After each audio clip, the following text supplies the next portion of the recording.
مدینہ منورہ طیبہ طابہ زادہ اللہ شرفن کی سڑکیں، گلیاں، شاہراہیں ہم آپ کو دکھا رہے ہیں۔ دیکھیے ادھر باغ ہیں، دیکھیے کھجور کے باغات ہیں، اور یہ سامنے آپ حسین مناظر دیکھ رہے ہیں۔ یہ مدینہ طیبہ کے ہیں، نبی پاک صلی اللہ علیہ وسلم کا وہ مقدس شہر، وہ پاکیزہ شہر، آپ کو نمبر بھی کر رہا ہوں، جس کو عظمت، شرف، مقام نبی صلی اللہ علیہ وسلم کی نسبت سے ملا۔ یہ خندق کے علاقے سے ابھی ہم گزر رہے ہیں۔ یہ خندق کا علاقہ، یہ بڑی مسجد بن رہی ہے، مسجد الفتح۔ یہاں 7 مساجد پہلے تھی، جس کو شہید کر کے اب بڑی مسجد بنا دیا گیا ہے۔ تو مدینہ طیبہ کی بات چل رہی تھی، اللہ کے نبی صلی اللہ علیہ وسلم کی نسبت کی وجہ سے اس کو مقام مل گیا، اور حضور نے فرمایا تھا کہ میں ایسی بستی کی طرف جا رہا ہوں یا بھیجا گیا ہوں، ہجرت کر رہا ہوں جو بستی تمام بستیوں کو کھا جائے گی، تمام دنیا کے شہروں پر غالب آئے گی۔ چنانچہ مدینے کا چرچا آج ہم دیکھتے ہیں ہر جگہ ہے۔ تو اس کو یثرب کہا جاتا تھا، وبا کا گڑھ، بیماریوں کی جگہ، آب و ہوا ٹھیک نہیں تھی۔ نبی پاک صلی اللہ علیہ وسلم تشریف لے آئے، صحابہ بیمار تھے، حضرت ابوبکر، حضرت بلال، تمام تر ستم، ظلم، جور کے باوجود مکہ اور مکہ کی گلیوں، مکہ کے پہاڑوں، مکہ کی وادیوں، مکہ کے چشموں اور وہاں کی گھاسوں کو یاد کیا کرتے تھے۔ تو ایک روز حضرت عائشہ کہتی ہیں حضرت ابوبکر سخت بیمار میں مبتلا تھے اور کچھ اشعار مکہ کی یاد میں پڑھ رہے تھے۔ اسی طرح حضرت بلال حبشی رضی اللہ تعالیٰ عنہ بھی۔ تو میں نے حضور سے عرض کیا رسول اللہ اس طرح بیمار ہیں اور یہاں کی آب و ہوا ٹھیک نہیں ہے، کہیں ایسا نہ ہو کہ کچھ عقید ایمان میں کمزوری آ جائے اور مدینہ طیبہ کے سلسلے میں کچھ اس طرح کی بات ذہنوں میں آ جائے۔ تو اللہ کے نبی صلی اللہ علیہ وسلم نے اس موقع پر دعا فرمائی تھی اور پھر ہاتھ اٹھائے اور کہا کہ اللہ اس مدینہ کو طیبہ، طابہ، پاکیزہ، مقدس بنا دے۔ اور تیرے بندے رسول ابراہیم خلیل نے مکہ کے لیے دعا کی تھی اور وہاں برکتوں کے لیے دعا کی تھی۔ یا اللہ ہمارے یہاں کے پیمانوں میں، یہاں کی آب و ہوا میں اور یہاں کی فضا میں تو برکتیں عطا فرما، برکتوں کے خیر کے فیصلے فرما۔ یا اللہ مکے کی جتنی محبت ہمارے دلوں میں ہے اس سے دگنی محبت یہاں کے باشندوں کے اور ہمارے دلوں میں مدینے کی پیدا فرما۔ حضور صلی اللہ علیہ وسلم کی اس دعا کا اثر ہے کہ آج ہر بندہ مدینہ سے محبت کرتا ہے، مدینے کی یادوں کو دل میں جگہ دیتا ہے، زندگی بھر ان کا تذکرہ کرتا رہتا ہے۔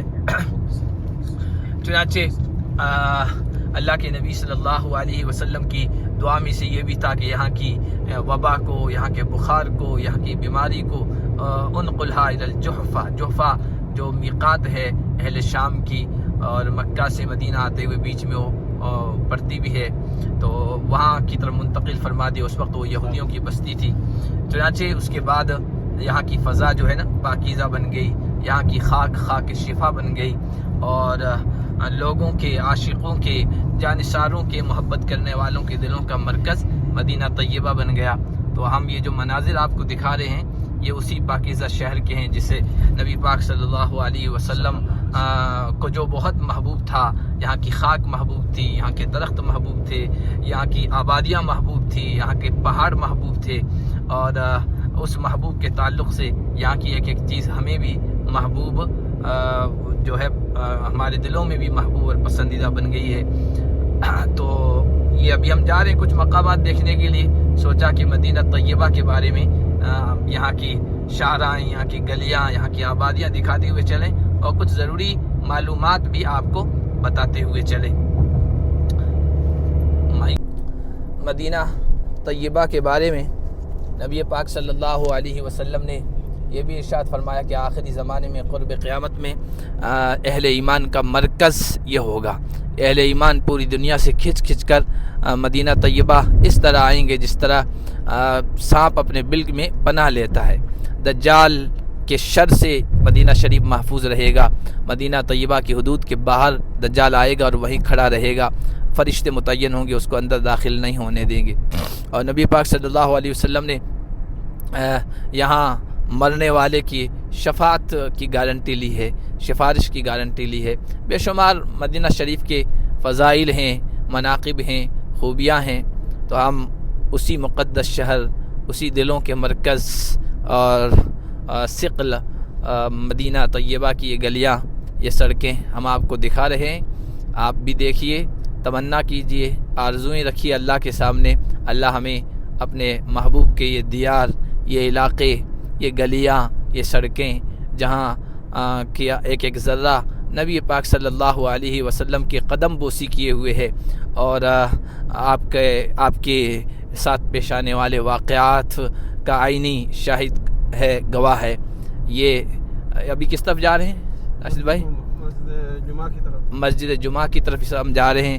مسجد جمعہ بھی ایک تاریخی مقام ہے اور ہجرت رسول سے تعلق رکھنے والی ایک چیز ہے، اس کے بارے میں ہم الگ سے ویڈیو بنائیں گے، آپ کو بتائیں گے۔ پچھلا ویڈیو میں نے ایسے ہی بیٹھے بیٹھے گاڑی میں بنایا تھا، مدینہ طیبہ کی گلیاں، لوگوں کا تعلق ہے مدینہ سے، ایک جذباتی تعلق ہے وارفتگی کا، عشق کا، تو اس وجہ سے اس ویڈیو کو کافی دیکھا، حالانکہ اس میں ہم زیادہ کچھ بولے نہیں تھے، اس میں ہم بول بھی رہے ہیں، گفتگو بھی کر رہے ہیں، تو اس وجہ سے ہم دوبارہ مدینے کی ان گلیوں کا ویڈیو بنا رہے ہیں، اور صرف ویڈیو نہیں ہے، معلومات کی چیزیں بھی ساتھ ساتھ آپ کو دی جا رہی ہے۔